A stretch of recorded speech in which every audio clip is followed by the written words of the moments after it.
28 декабря средневзвешенный курс таджикского сомони к доллару США составил 10,20 сомони к $1. Курс сомони к рублю составил 0,14 сомони за 1 рубль. Курс сомони к евро составил 10,85 сомони за 1 евро. Средние курсы продажи наличной иностранной валюты в кредитных организациях Таджикистана составляет $1 США от 10,2092 до 10,23 сомони, 1 евро от 10,8534 до 10,11 сомони, 1 российский рубль от 0,1445 до 0,1470 сомони. Мировые цены на нефть в среду утром чуть растут, пока трейдеры оценивают перспективы роста спроса после ослабления коронавирусных ограничений в Китае. Цена на нефть марки Brent составила $84.88 за баррель, марки ВТИ $79.64 за баррель.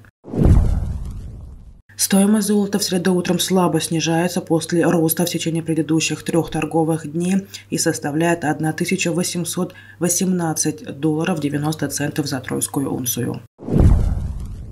Постановлением правительства Таджикистана утвержден примерный список уязвимых групп населения, которым будет оказана единовременная помощь. В документе, опубликованном на портале правовой информации Минюста, говорится, что лица, входящие в уязвимые группы, получат единовременную помощь в размере одной минимальной заработной платы. Постановление подписано председателем правительства республики 9 декабря текущего года. Размер минимальной заработной платы в настоящее время составляет 600 сомони. Приложенный к постановлению список в целом содержит около 475 тысяч человек, которые получат такую помощь. В частности, около 66,7 тысяч граждан, получающих социальные пенсии, почти 106 тысяч инвалидов, более 81 тысячи сирот и детей, потерявших кормильцев, 870 детей-инвалидов до 16 лет, более 220 тысяч малоимущих семей и 539 малоимущих беженцев. Министерству финансов поручено выделить необходимые средства для выплаты единовременной помощи уязвимым группам населения, а ответственные министерства и ведомства обязуются в установленном порядке произвести оплату средств через ГСБ Абонатбанк. Оплату будут производить на банковские платежные карты, а лицам, не имеющим карты, будут выдавать в наличной форме. Национальный банк Таджикистана оповещает об истечении срока действия лицензии двух платежных систем MoneyGram Payment System и BEES, говорится в сообщении пресс-центра НБТ. Отмечается, что решение правления Нацбанка в связи с истечением срока действия лицензии прекращает деятельность MoneyGram Payment System. По этой же причине прекращается лицензия, выданная в августе 2019 году обществу с ограниченной ответственностью BEES. В связи с этим управлению платежных систем банка поручено внести соответствующую запись в реестр операторов платежных систем. Согласно данным НБТ, до настоящего времени в реестре операторов платежных систем действовало 17 наименований. Теперь же их будет на 2 меньше, то есть составит 15. Отметим, что в стране 4 отечественных платежных систем и остальные международные платежных систем. Указ главы государства Владимира Путина о запрете на поставки нефти и нефтепродуктов по ценам, установленным потолком, должен остудить горячие головы руководителей западного бизнеса.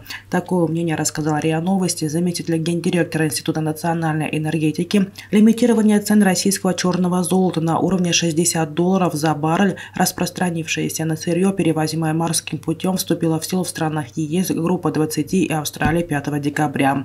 Во вторник Путин подписал указ, который запрещает экспорт отечественной нефти и нефтепродуктов, если в договоре с контрагентами прямо или косвенно предусматривается потолок цены.